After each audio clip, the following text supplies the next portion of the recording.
ఇటీవల జరిగిన neat paper లీకేజ్తో దేశవ్యాప్తంగా ఆత్మహత్య చేసుకున్న విద్యార్థులకు నివాళులర్పిస్తూ సిపిఐ జాతీయ సమితి పిలుపు మేరకు నేడు మహబూబాబాద్ జిల్లా కేంద్రంలో కొవ్వొత్తులతో నెహ్రూ సెంటర్లో ర్యాలీ నిర్వహించారు. అనంతరం CPI municipal floor leader B Ajay Sarathi Reddy మాట్లాడుతూ ఆత్మహత్య చేసుకుని అమరులైన విద్యార్థులకు ఒక్కొక్క కుటుంబానికి ₹1 ఎక్స్గ్రేషియా కేంద్ర ప్రభుత్వం ప్రకటించాలన్నారు. దేశ ప్రజలకు మోడీ క్షమాపణ చెప్పాలన్నారు. ఎన్టీఆర్ రద్దు చేయాలన్నారు. విద్యారంగాన్ని పూర్తిగా ప్రక్షాళన చేయాలన్నారు. ఇలాంటి ఘటనలు భవిష్యత్తులో పునరావృతం కాకుండా చర్యలు తీసుకోవాలన్నారు. విద్యార్థులపై పెట్టిన అక్రమ కేసులు ఎత్తివేయాలన్నారు. విద్యార్థుల ఆత్మహత్యలకు కారణమైన మోడీ పతనం వచ్చే రోజుల్లో విద్యార్థుల చేతిలో తప్పదన్నారు. ఈ కార్యక్రమంలో పెరుగు కుమార్, చింతకుంట్ల వెంకన్న, నర్రా శ్రావణ్, వెలుగు శ్రావణ్, చేదాసు రమేష్, కోరాకుల పాల్, వంకాయలపాటి చిరంజీవి, మందశంకర్, తాండా శ్రీనాథ్, సిల్వేర్ వికాస్, వెతుకు కుమార్, తోట రమేష్, మురికుంట్ల రాజు, బల్లెం శ్రీకాంత్, బాలు పరమేశ్వర్, నాగేంద్రబాబు, బ్రహ్మచారి, బుల్లోజ్ శ్రీనివాసాచారి పాల్గొన్నారు. దేశంలో ప్రతిష్టాత్మకమైనటువంటి నీట్ 2026 లీకేజీ తోటి మరి సుమారు 20 మంది పైగా నీట్ విద్యార్థినులు తమ యొక్క భవిష్యత్తును మరి కోల్పోయి ఇవాళ ఆత్మహత్యలు చేసుకోవడం జరిగింది.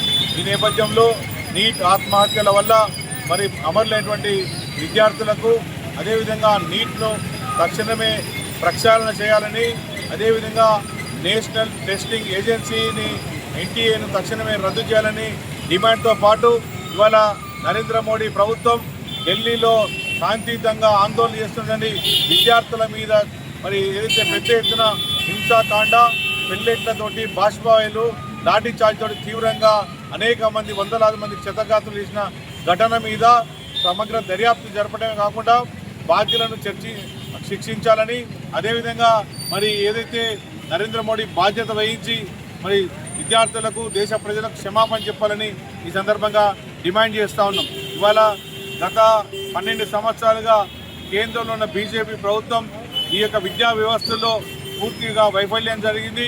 ముఖ్యంగా 152 సార్లు ఈ యొక్క పేపర్ లీకేజీల తంతు, వివిధ రకాల ఎన్టీఏతో నీట్తో సహా అనేక రకాల పరీక్షా పత్రాలు, అదేవిధంగా సిబిఎస్ఈ పత్రాలు ఇచ్చేటువంటి ప్రక్రియలు అవకతవకలు, ఇలా అనేక రకాలుగా విద్యా సంబంధించినటువంటి విషయాల మీద తీవ్రమైనటువంటి మనోవేదన ప్రజల్లో, విద్యార్థుల్లో కూడా అసహనం ఉంది. ఆ అసహనాన్ని మరి విద్యార్థులు పెద్ద ఎత్తున ఈ దేశవ్యాప్తంగా కోట్లాది మంది ఇలా కదం దొక్కిరు. ఇప్పటికైనా నరేంద్ర మోడీ ప్రభుత్వం విద్యారంగాన్ని పూర్తిగా ప్రక్షాళన చేసి మరి బాధ్యతాయుతంగా వ్యవహరించాలి. అదేవిధంగా మొన్న జరిగినటువంటి ఆ ఘటనకు నరేంద్ర మోడీ ప్రభుత్వం, బీజేపీ క్షమాపణ చెప్పాలి. తక్షణమే పార్లమెంట్లో కూడా దీని మీద చర్చ చేసి భవిష్యత్తులో కూడా ఇలాంటి లీకేజీ లేకుండా విద్యార్థుల యొక్క విలువైనటువంటి భవిష్యత్తును, విలువైన సమయాన్ని, విలువైన ప్రాణాలను కాపాడేటువంటి పద్ధతిలో కూడా చర్యలు చేపట్టాలని డిమాండ్ చేస్తున్నాం. అదేవిధంగా నీటిని పూర్తిగా ప్రక్షాళన చేయాలి, ఎన్టీఏను రద్దు చేయాలి. అదేవిధంగా ఆత్మహత్యలు చేసుకున్నటువంటి విద్యార్థులకు ₹1 ఎక్స్గ్రేషియా తక్షణమే అందించాలి.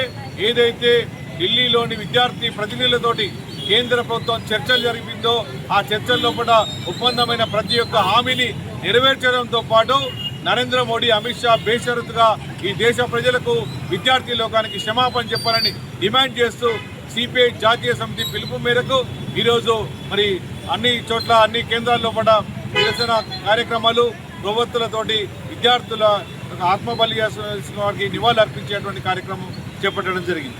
సిపిఐ జిందాబాద్, సిపిఐ జిందాబాద్, సిపిఐ జిందాబాద్.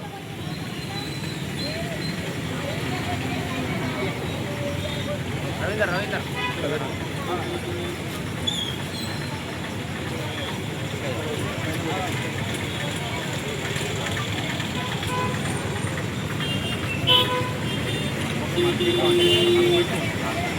Way back.